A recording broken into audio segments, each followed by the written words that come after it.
like to think this is a fairly happy poem, actually. It's about a place I think is quite wonderful in Darlinghurst.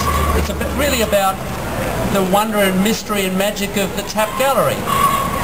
The poem goes on for a little bit of time, but please be patient with me, and I hope you enjoy this story, half true and half imaginings.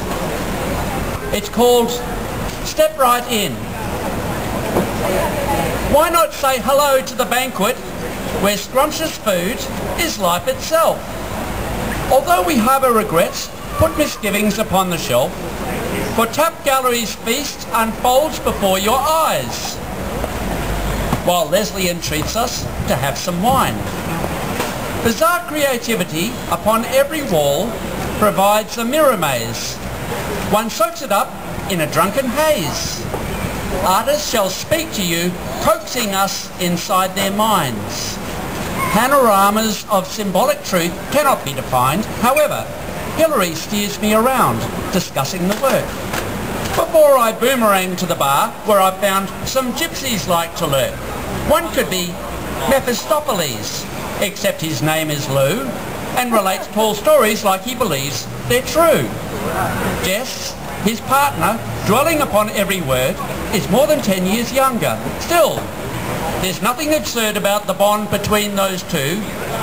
Their eyes transform the gallery's space into a perfume called J'adore. Leslie aims to hit the town as the night is young, emphasises right now, we should take on board some fun. Love at the Bar is playing close to the rocks. Angela Stretch, Leslie explained, invited her along.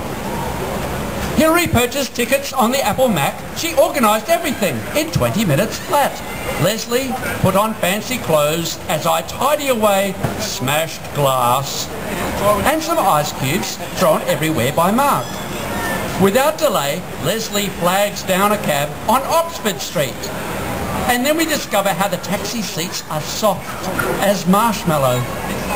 Just like absinthe, our journey's labyrinthine. Straight around the bend we go, chasing detour signs. But I couldn't care, that's all the same to me. Good old Leslie paid the fare, did so graciously. All her friends stood around, cocktails in their hands. This jovial crowd was upbeat, like the band you could hear not far away. And there's yowling laughter since glamour pusses come out to play. Sequins flash upon the harbour, star-spangled joy looms above. These champagne bubbles heaven sent, 'cause I cannot get enough of tonight's enjoyment. Sydney Dance Theatre Fingerpier is dark, glossy high-tech. Now the band starts performing for us again.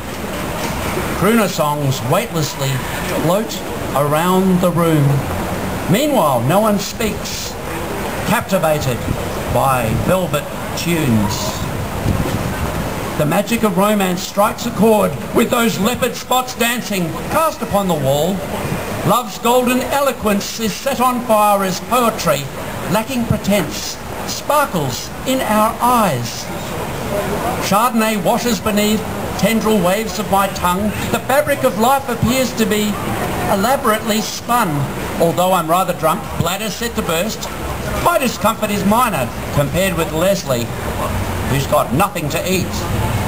But we're not keen about that, offering pieces of fish so she won't pass out. That woman opposite insists, virtually shouts, our friend's been overlooked all this time. So that waiter scoots off, grabbing the complimentary bottle of wine, which we scoff. Vegetarian pasta appears stacked upon the plate. Earnest apologies are sincere, placating the guest for oversights, dusting away offence. As penguin suit waiters are quite relieved no one snipes at them. Love at the Bar gets thunderous applause. On cue, Leslie hugs Angela Stretch, of course. Gushes about how great the show was. It really was divine. Then, deep inside her bag, Leslie drops the free bottle of wine. Those Tap Gallery mates took her out to another bar. Hilary, I must admit, was not about to follow, because she won't party on to sunrise, cannot wait for beauty's sleep. So that's why we travel back to Thornley. Stewie dozed on the train, 'cause I'd drunk more than my fill. Harry kept awake until our station appeared. We stumbled up the platform. That parking station was near. News guarded from frost. Just 5 minutes later, up the drive, we opened the front door. Mutual love, inflamed by desire, is aroused once more. Lost our teeth, clamber into bed, throwing off pyjamas. So the moonlight rituals commence to make these bed springs dance.